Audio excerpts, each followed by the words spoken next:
한마디로 이 영화를 표현해보자면 시대착오적인 영화였다고 이야기를 해야 될 것 같습니다. 굉장히 시대착오적인 영화였다라고 말씀을 드릴 수 있을 것 같아요. 좋아요, 구독! 자, 먼저 줄거리부터 가볼게요. 강원 춘천경찰서 미금지구대 경위 민현준입니다. 민현준은 신현준 씨입니다. 다들 자기 이름을 갖고 성을 바꿨어요. 자, 민현준은 수민의 순댓국을 운영하는 엄마 김수미, 네, 김수미라고 부를게요. 신현준, 김수미라고 부를게요. 자, 그리고 고등학생 딸과 함께 살고 있습니다. 그러니까 신현준과 엄마, 딸 이렇게 살고 있어요. 자, 그런데 신현준이 딸과 관계가 별로 좋지 못합니다. 자, 무슨 사건이 있었는데 5년 전에 한 사건이 있었어요. 신현준의 아내가 사망하게 되고 아내 장례식에 남편인 신현준이 오지 않은 거예요. 아내의 장례식인데 신현준이 가지 못했어. 근데 이유가 있어.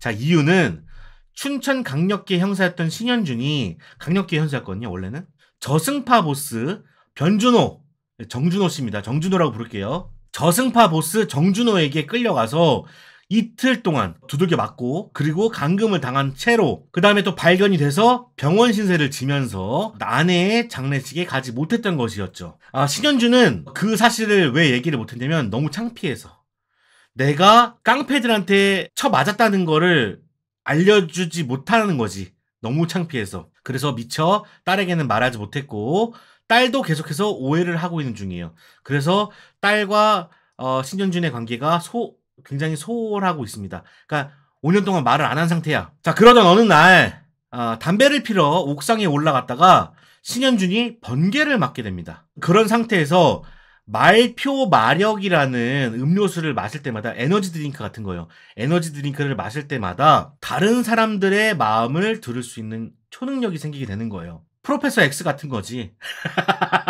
다른 사람들의 말을 들을 수가 있어. 대신에 말표 마력이라는 그 에너지 드링크를 마셔야만 들을 수 있습니다. 한편 미금동 재개발을 오송그룹이라는 곳에서 맡게 되었는데 원래 지으려던 화장터 대신에 타운하우스를 조성하려고 합니다. 그래서 돈을 벌려고 하는 거지.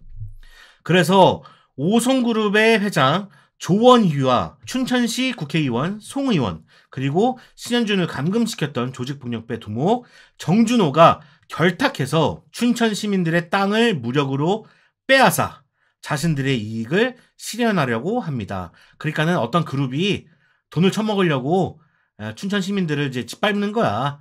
그런 내용이 있었어요. 자, 신현준 경위는 오성건설의 뉴타운 개발 수사에 돌입하게 되고 신현준이 수사한다는 사실을 알게 된 오성건설 회장이 정준호에게 처리를 하라고 사주를 하게 됩니다.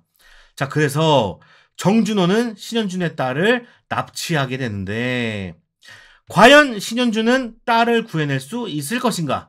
과연 신현준은 딸과 화해를 할 수 있을 것인가? 과연 신현준은 오성그룹의 범행을 밝혀낼 수 있을 것인가 하는 내용이 귀신경찰 내용 되겠습니다.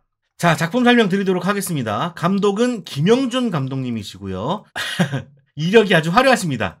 비천무, 무영검, 마지막 선물 귀휴를 연출한 감독이십니다. 자, 특이한 이력이 있는데요. 자신이 연출한 모든 영화에 신현준을 캐스팅하는 패기를 보여줍니다. 비천무, 무영검, 마지막 선물, 귀휴에 모두 신현준 씨가 나와요. 그러니까는 이제 김영준 감독님은 신현준이 페르소나인 거죠. 예, 신현준이 있어야만 작품이 이제 딱 만들어지는 거지. 자, 각본은요 이정화, 유재환이라는 분입니다. 나무위키에는 유재한이라고 돼 있거든요. 자, 보시면은 이정화, 유재한이라고 돼 있단 말이야. 근데 유재환입니다. 유재환. 자, 유재환 씨는 98년 신라권, 01년 뱃사물 무초 연출팀으로 시작해서 맨발의 기봉이, 터널, 마지막 휴가에서 프로듀서, 그리고 미스터 주, 사라진 VIP에서는 각색을 맡았던 작가입니다. 야, 미스터 주는 계속 나오네. 미스터 주는 계속 나와. 자, 이분도 맨발의 기봉이 블루라는 작품에서 신현준 배우와 인연이 깊었던 그런 분입니다. 한마디로 신현준 사단이라고 볼 수 있겠죠. 자, 그리고 이정화 작가라는 분은 필모가 없었는데 제가 코비스로 추측을 해본 결과 앞서 말씀드린 유재환이라는 작가가 공기살인이라는 작품을 했었는데 이때 공동으로 이름이 올라간 각색가가 이정화 작가예요. 아마도 유재환, 이정화 작가는 한 팀이 아닌 건가 추측을 해봅니다.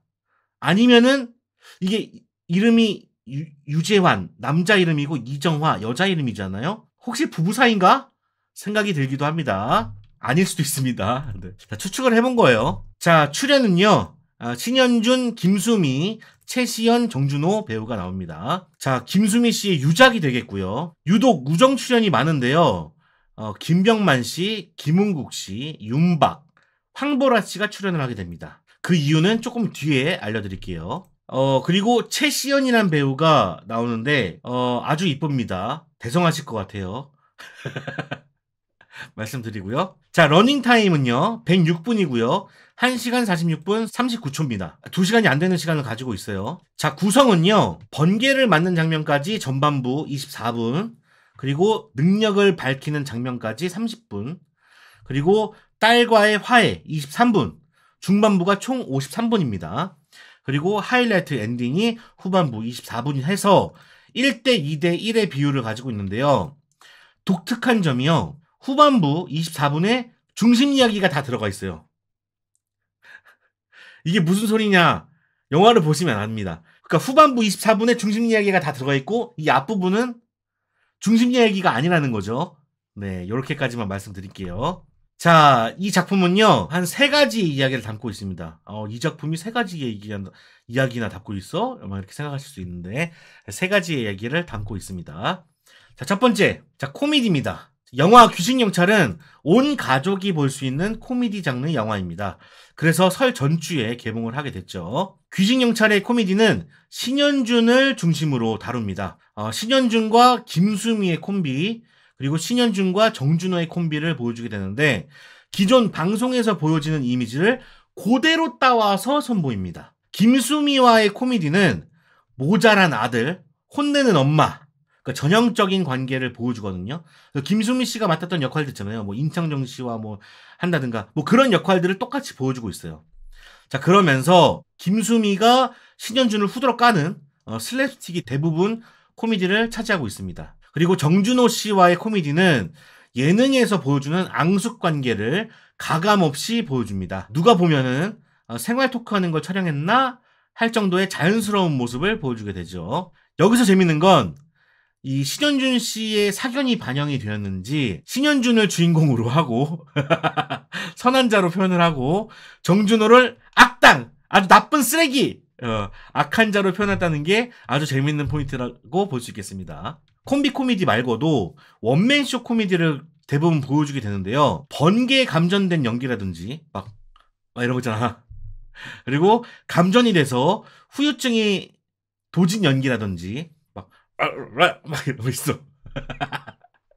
그리고 오줌을 참는 듯한 그런 원맨쇼 코미디를 많이 시도합니다. 혼자서 고군분투하고 있어요. 자, 두 번째, 히어로입니다. 자, 제목이 귀신경찰이라서 차승원 주연의 영화 귀신이 산다와 같이 공포를 동반한 코미디 영화라고 생각하기 쉽지만 사실은 히어로 장르의 영화입니다. 공포 영화가 아니에요. 히어로 장르의 영화예요. 초능력으로 사건을 해결해 나간다는 이야기를 그리고 있습니다. 신현준은 번개를 맞아 능력이 생겼는데 그것은 바로 다른 사람들의 생각을 읽을 수 있는 초능력이었죠. 근데 이 초능력을 발동시키려면 에너지 드링크를 먹어야 한다는 설정이 있고 에너지 드링크를 많이 먹은 탓에 오줌을 참을 수 없다는 약점도 있습니다. 그래서 계속 오줌을 싸러 가요. 자, 다른 인물도 한 명 나오게 되는데 황룡이라고 밥을 먹고 똥을 싸면 미래를 예지할 수 있는 그런 능력을 가지고 있습니다. 그래서 밥을 막 먹이죠. 야, 예지해내! 그래가지고 막 국밥을 막 먹인 다음에 똥이 나와서 그 똥을 싸면서 보인다 보인다 막 이런 장면이 나옵니다. 자, 감독과 제작진은 이런 너드한 초능력물을 만들고 싶었던 건지 후반부에 엄청난 떡밥을 낳게 되는데요. 번개를 맞은 황보라가 등장하면서 번벤전스에 대한 이야기를 하게 됩니다. 그러니까 번개 맞은 어벤져스라는 표현이에요. 자, 그러면서 번벤져스 본부로 신현준이 가게 되는데 몇 명의 다른 초능력자들을 소개하게 되죠. 바로 첫 번째, 전직 야구 선수, 껌을 씹다가 번개를 맞게 되면서 껌을 씹으면 괴력을 발휘할 수 있다는 김태균 선수가 나오게 되고요. 자, 윤박도 나오게 되는데요. 윤박은 햄스터와 같이 있으면 모든 창조해내는 맥가이버라고 자칭하며 등장하게 됩니다.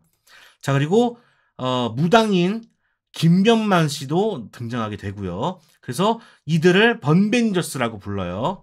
만약 이 편이 만들어진다면 이들을 활용해서 어떻게 이야기가 진행될지 굉장히 궁금하네요. 굉장히 궁금합니다. 귀신경찰인데 왜 영어 제목이 썬더캅일까요? 번개를 맞았기 때문이죠. 네, 번개를 맞은 경찰이기 때문에. 자, 세 번째, 딸과의 화해. 영화에서 히어로와 코미디 장르를 빼면은 딸과의 이야기가 가장 많은 이야기를 차지하고 있습니다. 가장 많은 비중을 차지하고 있습니다. 엄마의 장례식에 오지 않았다는 오해를 받게 되면서 5년간 한마디도 하지 않았다는 아빠와 딸의 관계를 보여주게 되는데 두 사람의 화해 과정을 비중 있게 담아내고 있습니다. 이 부분은 학교에서 일어난 왕따 사건을 통해 묘사를 하고 있고요. 그래서 합기도를 배운 딸이 왕따인 친구를 구하고 일진들을 혼내준다는 식의 이야기를 그리게 됩니다. 이 내용은 뒤에서 조금 더 얘기를 할 수 있을 것 같아요. 네, 심파 같은 게 살짝 들어갑니다. 자, 닮은 작품으로는요. 남의 생각을 읽을 수 있다는 측면에서 2001년에 개봉했던 사토라레라는 영화를 닮은 작품으로 추천드립니다. 만화 원작으로 하고 있는 이 작품은 주인공이 사람들의 생각을 읽는 게 아니라 자신의 생각을 모든 사람들이 들을 수 있다는 설정입니다. 그래서 자기가 뭔가 생각을 해놓으면은 모든 사람들이 다 들어. 근데 이 사람들이 침묵해야 돼. 왜냐면은 이 사토라라는 이 작자들은 굉장히 똑똑하고 천재인 사람들이 많아서 국가의 보물 같은 사람들이거든. 그래서 이 사람들이 나쁜 생각을 하지 않게끔 모른 척 해주는 거거든요. 뭐 그런 내용을 담고 있습니다. 그래서 사토라를 추천드리니까 이 작품과는 완전히 다른 영화니까 한번 보시면 좋을 것 같습니다. 자, 저는 어떻게 봤냐면요. 한마디로 이 영화를 표현해보자면 시대착오적인 영화였다고 이야기를 해야 될 것 같습니다. 굉장히 시대착오적인 영화였다라고 말씀을 드릴 수 있을 것 같아요. 리뷰를 해야 할 만큼 가치가 있는 작품이라고 보기 어렵습니다. 어느 정도 수준이라고 생각이 들었냐면은 고등학생이 마블 영화를 보고 나서 한국도 히어로 영화 만들면 좋겠다 해가지고 하루 만에 쓴 정도의 이야기 같은 뉘앙스를 풍깁니다. 역시 미스터주 각색가다운 행보라고 볼 수 있겠습니다. 진짜 이 작품을 진지하게 생각을 했다면 적어도 초능력자들이 모인 이 집단 이름을 새로 창작해야 되는 것이 아닌가 생각이 드는데 이 작품에서는 너무 쉽게 번벤져스, 즉 번개를 맞은 초능력자들의 모임, 이 어벤져스를 줄여서 쓰는 건 아주 장난에 가깝죠. 번벤져스가 뭡니까? 번벤져스가 뭐 CIP라든가 뭐 MBC라든가 뭐 그런 거라도 하면 얼마나 좋아. 아니 번벤져스가 뭐야. 장난이지 이게. 예전에 저작권을 철저하게 무시하고 연재했던 파이트볼이라는 작품이 있습니다. 철권, 버추어 파이터, 킹 오브 파이터즈, 스트리트 파이터에 나온 캐릭터들을 등장시켜가지고 축구시키는 그런 게임, 그런 만화였는데 그 작품과 별반 차이가 없다고 볼 수 있겠습니다. 한 90년도 수준의 어떤 각본이라고 볼 수 있는 작품이라고 볼 수 있습니다. 고민이라고는 1도 없었어요. 자, 그래서 하나하나 까면은 시간이 아까우니까 오늘 리뷰는 크게 영화적인 이야기만 다루고 끝내보도록 하겠습니다. 자, 첫 번째, 마음 내키는 대로 라는 제목입니다. 참 이 작품은 모든 게 쉬운 것 같아요. 아까 말씀드린 대로 초능력 집단 이름을 어벤져스에서 가져오는 것처럼 쉽게 해결하려고 합니다. 영화 포스터부터 그래.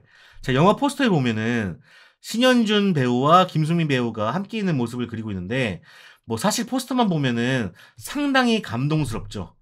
이게 두 가지의 포스터가 있는데 요 포스터가 아마도 맨발의 기봉이 패러디로 알려져 있습니다. 패러디를 한 걸로 알려져 있어요. 다 좋다 이거예요. 근데 문제는 김수미 배우의 분량이 굉장히 미미하다는 거예요. 이 영화는 김수미 엄마와 신현준 아들의 이야기를 그리는 작품이 아니라 오히려 신현준과 딸과의 관계를 더 많이 보여주게 되는데 영화에 전혀 도움이 안 되는 포스터라고 볼 수 있죠. 그러니까 매번 이런 식이에요. 매번 이 제작진이 생각하는 방식이 딱 그 수준입니다. 자, 영화에서는 참 이상한 일이 벌어지는데 최종 빌런은 오송그룹의 회장입니다. 오송그룹의 회장이에요. 자, 그러면은 오송그룹 회장의 악행을 보여줘야 되죠. 이 사람을 때려잡아야 되니까 악행을 보여줘야 될 거 아니야. 근데 이 처음에 나오는 범행이 음주운전입니다. 이 오송그룹 회장의 악행이 음주운전이야. 처음에 살인도 아니고 폭행도 아니고 마약도 아니라 음주운전입니다. 자, 근데 또 음주운전에 걸리지 않으려고 도주를 시도한다는 거죠. 자, 그럼 이 음주운전과 도주가 영화에 미치는 영향이 있는가 살펴보면요. 없어요. 씨발 진짜. 이 장면을 도대체 왜 넣었는지 알 수가 없어요. 알 수가 없습니다. 자, 근데 신기한 건 이 최종 빌런인 오송그룹 회장을 누가 깜빵에 쳐넣느냐. 신현준이 쳐넣는 게 아닙니다. 놀랬죠, 여러분들? 놀랬죠? 신현준이 쳐넣는 게 아니에요. 다른 여자 경찰인데 그 여자 경찰이 넣고요. 신현준은 오송그룹의 회장과 단 한 번도 안 만나요. 이런 영화가 다 있나요? 최종 빌런과 주인공이 만나지 않는 영화라. 저는 정말 처음입니다. 처음. 그런 영화가 있긴 있었는데 그 인터넷으로 막 검색해가지고 서치라는 영화가 있었죠. 서치라는 영화는 뭐 안 만날 수 있는데 귀신경찰은 정말 대단한 영화입니다. 다른 캐릭터가 오송그룹 회장을 쳐넣고요. 메인 빌런인데 메인 빌런 취급을 당하지 않아요. 자, 그러면은 신현준은 뭘 하느냐. 자, 오송그룹 회장에게 사주를 받은 정준호와 싸워요. 그래서 메인 빌런이 따로 있는데 메인 빌런하고 싸우지 않고 정준호와 싸우는 걸 택합니다. 이게 뭔가 직접적이지 않고 간접적이라서 이 뭘 하는 거지? 이 영화는 도대체 뭘 위한 거지? 라는 생각이 듭니다. 이렇게 주인공과 메인 빌런이 만나질 않으니까 영화는 산으로 가는 거죠. 산으로 가는 거죠. 그렇죠. 차라리 뺑소니로 주조연 캐릭터를 차로 치고 가면 그게 바로 뺑반이라는 작품이죠. 예, 뺑반은 그렇게 합니다. 근데 여기는 그런 걸 하지 않아요. 자, 두 번째, 중심 이야기. 자, 앞서 말씀드린 것처럼 귀신경찰은 3가지 정도의 이야기를 담아내려고 합니다. 첫 번째 코미디, 두 번째 히어로, 세 번째 딸과의 화해를 담아내고 있어요. 자, 코미디는 계속 담아내려고 시도를 하니까 그러려니 합시다. 자, 두 번째 히어로. 자, 신현준은 초능력을 얻고 나서 초능력이 발동하는 조건, 후유증 같은 걸 찾아내기 위해서 돌아다닙니다. 그래요. 좋아요. 다 들어갔어. 자, 초능력에 대해서 대충 파악을 했어. 자, 그러면 메인 빌런을 잡아내기 위해서 이 능력을 써야 되잖아요. 근데 여러분 싫어합니다.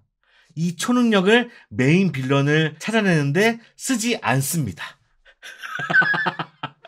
안 쓴다고요. 자, 보시면 아시겠지만 쓰긴 쓰는데 썼나 싶을 정도로 안 써요. 이럴 거면은 초능력 설정을 빼고 갔어도 되지 않을까 싶을 정도로 메인 빌런을 찾는데 초능력이 도움이 되지 않습니다. 그러니까 그런 거야. 울버린이 여기서 칼이 딱 나오는데 이 칼로 싸우는 게 아니라 총으로 싸우고 있는 거랑 똑같은 거예요. 저 프로페서 X가 이 머리로 막 사람들을 조종하는데 그 조종을 안 하고 폭탄을 던지고 있는 거랑 똑같은 거예요. 참. 신현준은 초능력이 있는데 초능력을 쓰지 않는 거죠. 자, 세 번째, 딸과의 화해. 아까 말씀드린 대로 딸의 이야기가 비중을 많이 차지하는데요. 왕따, 자살, 뭐 이런 얘기를 다루고 있어요. 그 청소년들 사이에서 일어날 수 있는 그런 문제들. 근데 이 신현준의 서사와 전혀 관련 없는 이야기를 그리고 있다는 게 함정입니다. 왕따, 자살, 딸과의 화해, 이게 이 메인 스토리와 묻어나질 않고 있어요. 딸이 일진을 패고 도와주는 이유는 아빠같이 멋진 경찰이 되고 싶어서 그런 거였다라기에는 너무 많은 러닝타임을 잡아먹는 아주 부수적인 이야기라고 볼 수 있겠어요. 그러니까는 딸의 이야기가 한 축 있고 신현준의 이야기가 한 축이 나와요. 신현준은 막 초능력에 대해서 막 찾아나서 딸은 그 왕따 친구의 문제를 해결해주기 위해서 그 일진들하고 막 싸우고 막 그래. 그럼 이 축이 막 맞아 떨어져야 되잖아. 근데 이 짓을 한 이유가 나는 경찰이 되기 위해서 그런 거였어요. 라고 해버리고 끝나버려. 초능력과 이게 무슨 관계냐고. 자, 그래서 이렇게 쓸데없는 내용들. 그러니까 초능력이 생겼고 초능력이 어떻게 발동되고 다른 왕따 문제를 해결하고 이런 이야기를 막 집어넣다 보니까 본격적인 이야기가요. 1시간 11분이 돼서야 진행하기 시작합니다. 신현준이 메인 빌런의 악행을 알게 되는 그 시간이 1시간 11분 후라고요. 남은 시간, 이 30분 안에 모든 걸 다 해결하는 구조예요. 그러니까는 1시간 11분 동안 계속 바보짓을 해요. 초능력 생기고 초능력 찾고 막 바보짓 하다가 뭐 코미디 하고 계속 그런 것만 1시간 11분 동안 나왔다가 그 뒤에 이제 수사를 막 시작해. 영화가 중심을 못 잡으니까 이런 일이 생기는 것이라고 볼 수 있겠습니다. 그래서 한마디 하고 싶은데 김수미 선생님의 마지막 유작이 너무 퀄리티가 떨어져가지고요. 되게 안타까울 뿐이고요. 모든 면에서 떨어지는 작품이라고 볼 수 있겠습니다. 그러니까 영화를 안 해본 사람도 이 정도는 안 만들 것 같은데 자기만의 세상이 있는 분 같다라는 생각이 들었습니다. 웹툰 견습 갤러리에서의 올라온 스토리 같네요. 아마도 그런 데서 따오지 않았을까라는 생각이 들어요. 그 정도로 너무 짜칩니다. 그러니까 이 감독님은 그런 생각이 있었던 것 같아요. 우리나라에 어떤 좀 너드한, 여기 보면은 하찮은 능력이라고 하잖아요. 하찮은 능력을 가진 히어로들의 1편, 그러니까 아이언맨 1편 혹은 캡틴 아메리카 1편으로 귀신 경찰을 만든 것 같은데 너무나도 수준 이하였다라는 말씀을 드리겠고요. 이 편이 나올 수 있을까요? 이 편 너무 보고 싶은데 범벤저스의 그 능력을 보고 싶은데 참 못 볼 것 같아가지고 안타깝습니다.